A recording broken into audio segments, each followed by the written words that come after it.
Bonjour à toutes et à tous. On a tous déjà vu ça dans un film, non? Ce personnage qui, pour une raison ou une autre, semble incapable de parler sans crier. Eh bien aujourd'hui, on va justement décortiquer cet archétype. On va voir, grâce à un guide de scénarisation, ce qui se cache vraiment derrière le personnage bruyant. Ce qui est fascinant en narration, c'est que souvent, le comment un personnage dit quelque chose est beaucoup plus important que le quoi. Et ça, c'est vraiment la clé pour comprendre le genre de personnage qui nous intéresse aujourd'hui. Alors, la grande question, c'est pourquoi? Pourquoi est-ce qu'on crie au lieu de raisonner? C'est une dynamique qu'on connaît tous, hein, que ce soit dans la vie de tous les jours ou au cinéma, et c'est vraiment ça qui est intéressant à creuser. Allez, on attaque. Première partie, qu'est-ce que c'est au juste un personnage bruyant? Comment on le reconnaît? Bon, à première vue, c'est assez simple. C'est le genre de personnage qui va monter dans les tours pour des broutilles. Il part du principe que celui qui gueule le plus fort a forcément raison. C'est sa manière en fait d'essayer de prendre le dessus dans des situations qui franchement n'en valent pas la peine. Et quand on transpose ça dans une histoire, c'est limpide. Ce personnage va sortir des arguments qui n'ont ni queue ni tête. Il va utiliser le bruit, les menaces pour se sortir d'une situation délicate. Et bien sûr, le respect, la politesse, ça ne fait pas partie de son vocabulaire. Résultat, il crée une ambiance vraiment pesante, désagréable. Il devient souvent l'antagoniste, tout simplement. Ok, mais on se doute bien que tout ce vacarme, c'est juste la partie visible de l'iceberg. Alors, qu'y a-t-il vraiment derrière cette voix qui porte? Creusons un peu pour voir la psychologie du personnage. Et là, on a une citation qui est vraiment éclairante. Elle nous dit que, finalement, le contenu de la conversation, ce que le personnage dit, ça n'a quasiment aucune importance. Les cris ne sont pas là pour communiquer. Non, ils sont un symptôme.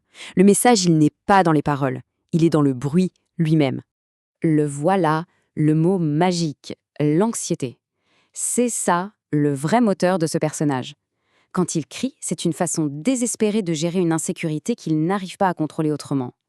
En fait, il faut voir ça moins comme une attaque que comme un mécanisme de défense, aussi maladroit soit-il.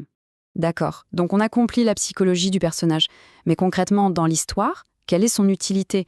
Quel rôle joue-t-il par rapport aux autres? L'interaction typique est, eh bien, elle est très révélatrice. C'est presque toujours la même chose.